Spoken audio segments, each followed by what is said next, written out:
Hey guys, it's Vesper, and I'm here with Killy, and we thought we'd make this little series for you guys. The Capcom Cup Finals is coming up very soon, and the whole Pro Tour has been going on for a really long time. And we thought we'd just, explain what it is so you guys understand this, how big this tournament actually is, and all the players that qualified for it too. We're gonna run down like the entire standings for you guys and just lay it out so you guys can understand, have a better experience watching this tournament that's coming up very soon. The player base is crazy. Like the skill level is huge. These are undisputedly some best 8 in the world, or close anyways, close enough to it. And the matchups are just going to be insane. Yeah, this is going to be definitely like the world champion of Ultra Street Fighter 4, and usually the way it goes is like most people would say whoever wins a tournament, for example, was the best player that day. But to just qualify and then win this entire tournament is just this undisputable that you will be the world champion for sure. And not only that, it's a $50,000 grand prize, which is pretty crazy for a fighting game. Are we getting esports now? It's pretty esports. So Killy, why don't you explain for us how the hell this works and how you even qualify for this? So the qualifying system was pretty intricate this year.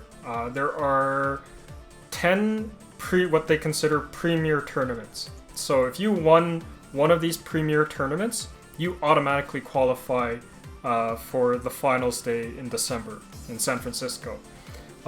Then the 6 remaining spots, because I think this is a 16-man tournament, the 6 remaining spots are done through ranking tournaments. And there were 47 ranking tournaments, and top 5 or so, maybe top 10, receive points for that. And so your job, if you're not qualifying through a premier tournament, was to get as much points as you can to qualify. And then finally there were 6 online tournaments that were worth less points than a premier and ranking tournament, but it just gave another avenue to earn points.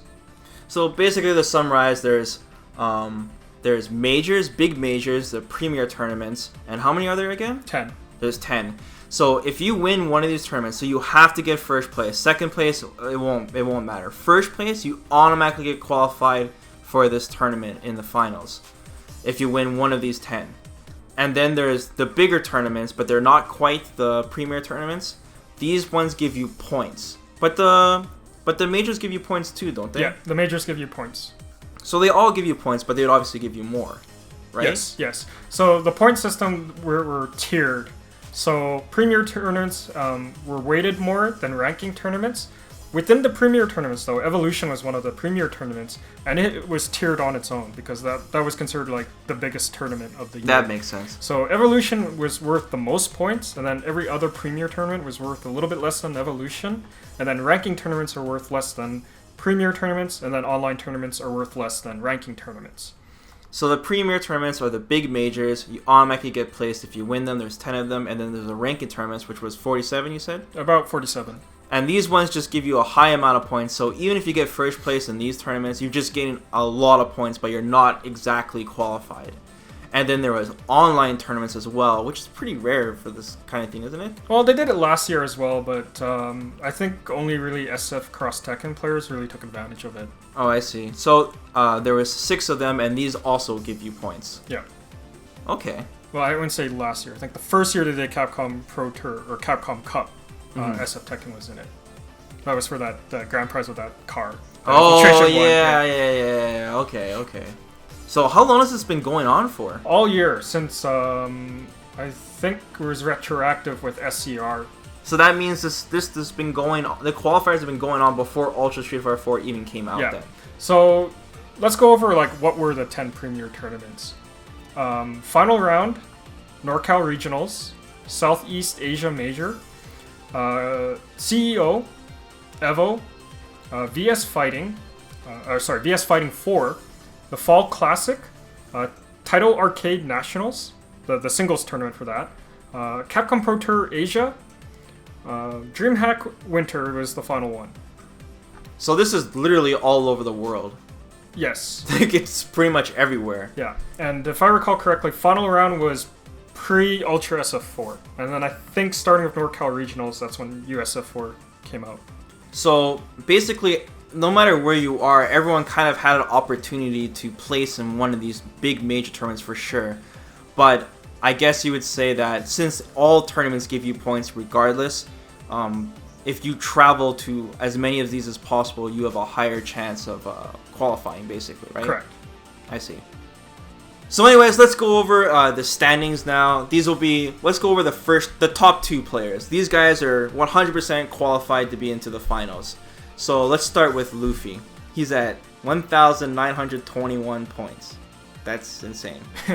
Yep, he won EVO to qualify. And EVO points were tiered higher than everyone else. So I think he got like 1,024 points from that. He got second at VS Fighting 4. So he got like another 64 points there. And then he probably entered those 64 points. I think it was 64. I can't remember. But then he also entered no, maybe 128. Maybe 128. And then DreamHack tournaments throughout the year. So man, he's been going to a lot of tournaments then, man. He's really hungry for this. Yeah. But the thing is like, he won Evo, so no matter what, he's going into the final. So the reason why he would grind all these points anyways, even though no matter what he's there, is because of this seeding. He wants to be as seeded as high as possible in the finals, and they're gonna do the seeding by the amount of points people have, even though they've already qualified. Yeah. So who is Luffy? Well, Luffy is from France, and arguably one of the strongest players within Europe. He's been using Rose ever since. Well, when I heard of him was during Super. I'm not sure who he used during Vanilla, but during Super, he's been using Rose. He's stuck with that character ever since. Yeah, like ever since the game came out, like honestly, like he was like the only Rose player, man, that I like remember. Yeah. Seriously, he's been playing Rose since the beginning of time. Pretty much. And he gained a lot of notoriety for using Rose because I think he was one of the few players that had beaten Daigo at a tournament. And that was really rare back in the day. Did he money matched him too? I'm pretty sure. Did he? Yeah. Yeah. And so he beat him in a tournament back in the Super days. And that was huge. And like especially for Rose, because Rose was considered a weak character. And he's always been pretty well known in France, but I think it really was like winning this Evo that really, obviously put him on the map. People, usually it's a Japanese player who wins the tournament, and then people are looking for answers, and since Ultra Street Fighter 4 was only out for like a month, since Evo, people are looking for, quick answers. All the hate for Rose just instantly burst out. It was just insane. And it made it that much better because it was against Bon Chan in the finals too. Yeah. So one thing about Luffy that some people might not know is he actually uses a pad to play rather than a joystick. A PlayStation 1 pad. Yeah, he uses like an adapter. Yeah. A PlayStation 1 pad, hey? That's awesome. So he's definitely old school, for sure. It was kind of common in France, though, because I remember when Soul Calibur 5 was at EVO, the winner was a French player, and he was also using a PlayStation 1 pad. Really? Yeah. Oh, that's messed up. And he was using Ivy, too, and Ivy was, like, heavy execution. Oh, really? Yeah. Oh, man, that's pretty cool. So, what do you think about Luffy? Like, how do you think he's going to do in this tournament? Like, I think he's probably one of the favorites to win the tournament. He's been really strong. I mean, that EVO performance was crazy. Look at who he had to beat. He had to beat Tokido, Mago. Oh man, the list goes on. Like man. the body bags were just insane. Like he went through pretty much Snake Eyes, every top Japanese player, or most of the top Japanese players there. Beat Snake Eyes. Who else? I can't remember all of the people he beat, but it was like an impressive list of people that he had to go through to get into top 16 or something like that, and then eventually winning EVO. But didn't he say he had an easy bracket or something? Once he was in like top 16 or top 8, he was saying he had said a fairly he knew he was easy. gonna win. Yeah, he was really confident going into top 16. It seemed like most people were very unfamiliar with the Rose matchup. Mm-hmm. And so he was saying like, yeah, he kind of felt like it was an easier bracket for him. So who do you think Luffy is gonna look out for in this tournament? Like, the problem is that since he is the current champ, of Street Fighter right now, everyone is going to learn the Rose matchup in some shape or form. They're going to prepare for Luffy for sure. So who does Luffy have to look out for here? I think Daigo for sure. Daigo is like proven, given enough time, and once he studies the matchup, he will download you and then like take you apart very quickly. And then write a book. Yeah, and then write a book about it. It's just like Daigo plays the fireball game though, you know? Yeah, that's gonna be an interesting dynamic. I'm not sure how that matchup will work out, and I don't know how much experience Daigo has with Rose, and I don't know how much experience Luffy has against Evil You. So, you would say Luffy has a high chance of winning this tournament. You wouldn't be surprised. I wouldn't be surprised if he won, yes. I would also not be surprised. I think he has a good chance of winning. I don't think he has a high chance of winning, but I think he has a good chance of winning, and I would not be surprised if he won. But I think the fact that he's the champ and he's so high profile now, I think that gives him a disadvantage because everyone will be prepping for him. But he also has the luxury of having highest seed points too, so he has the more favorable bracket. But even though he has a high seeding points, all the worst player in this tournament is still top 16. Yeah, all 16 players, man, are pretty beasts. Yeah, so I don't know, right? But I think the magic of unfamiliar matchups with Rose is gone from this. The smoke and mirrors is gone, and it's all out in the open. People have done their research. Yeah, for sure. I think another player who probably should be looking out for is Snake Eyes, because remember at that Evil match, it was really close. It was a scary match. It was a very scary match, and Snake Eyes has the luxury of playing Filipino Man, who's also a Rose player, pretty strong Rose player too in the US. So he's familiar with the matchup. Now the two play Rose pretty differently, but I mean he gets to play that matchup quite often. Yeah. So yeah, that's true. The Snake Eyes versus Luffy would be a really good match, and Snake Eyes is he's pretty high place right there. And then Bonchan, I think there was an interview saying he's about 80% confident that he'd beat. Bonchan dedicated his entire life. I'm pretty sure Bonchan, after he lost Evil, he started climbing a mountain and basically reminisced on his match the entire time, all the way up. So Bonchan has developed like counter strats to Rose, and we'll see how that plays out if they get to play each other again, which I really hope they do, because everyone wants to see that rematch. Oh, for sure. Speaking of Bonchan, though, he is second place on the standings. And Bonchan, of course, got second place at Evil to Luffy. Second place at Taito Nationals, losing to Nishiken. He won first place, so he won Tiger Uppercut in Thailand, and sure enough, he won with a Tiger Uppercut. That's crazy. He won the world just like that. He won all the internets right there, just for winning that tournament with a Tiger Uppercut. It's collusion, man. It's collusion. But Bonchan hasn't, he didn't win a qualify, like a premier tournament. He's just won strictly through points, or qualified through points. But he is second place in the standings right now. So, who the hell is Bonchan?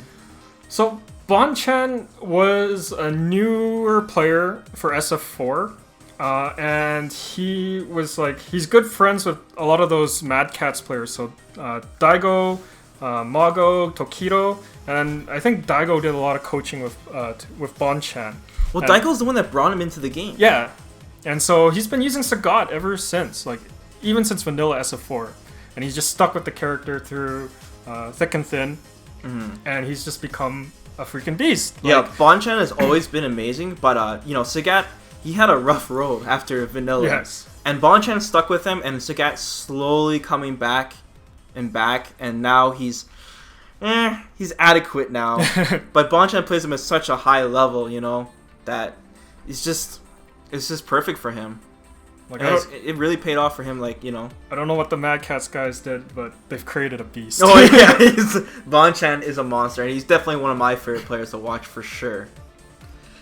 So second place at Evo, which ranking tournaments did he go to? He went to Evo, obviously.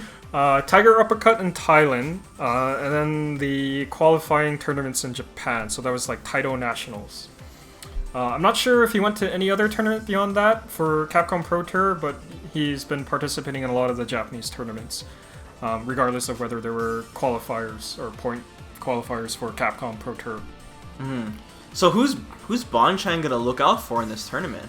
I'm sure he's looking out for Luffy. I'm pretty sure everyone's just Okay. is looking out for Bonchan. I think it's the other way around, man. I don't know. Daigo, he's always like gone pretty even with Daigo. But Daigo, if there's any matchup Daigo has mastered, it's against Sagat, it's man. against the Sagat Daigo matchup. has that matchup, like, just perfected.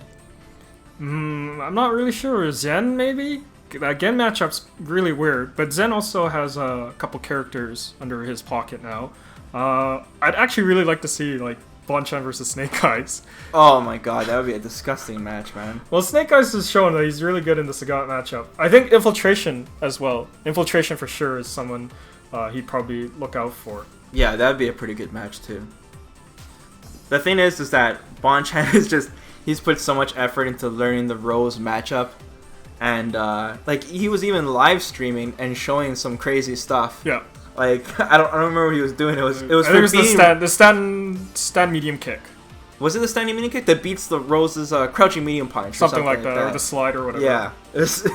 He's learned all these weird things with him, so that's pretty sweet.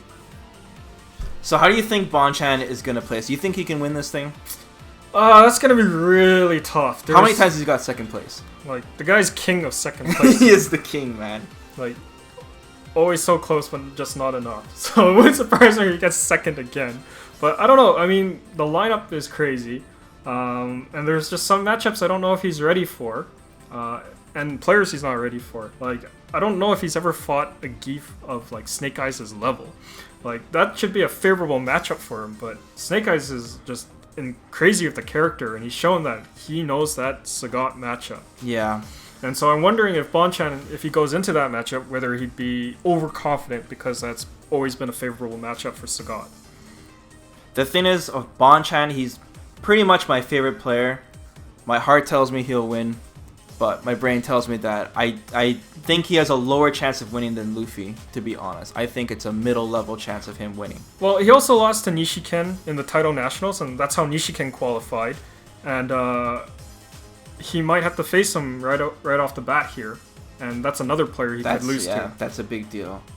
So, everyone in this tournament obviously has the potential to win. It's just that Bonchan, he does so well, but it's just when the clutch moments. He's got some of the craziest clutch, the craziest reactions, and then the craziest confirms. But this tournament might be the time where he breaks that curse. Like, this could be it. Like, his time to shine. Yeah, it's his time to shine for sure. So that's it, guys. We're just gonna go over like just a couple players today. We just want to let you guys know what's happening with this tournament and what's it all about. And then we'll be releasing some more videos in the future, and we'll be going over all the other players. And don't forget too that there's still one more tournament, DreamHack, right? Yeah. So there's one more DreamHack tournament later in November. I think towards the end of November here, and that's the last Premier tournament, which will determine the last qualifiers. So that means one person from these stands will be knocked out, basically, and one person will be put on for the top 16. So it also depends, because it could be like you could have Luffy or one of the already qualified players win. And that's true, too. And really cause a stir in the point system. That's true. So we'll definitely be going over the standings, and then because it's going to dynamically change over the days, especially when this tournament happens. So, yeah, we'll see you guys next time.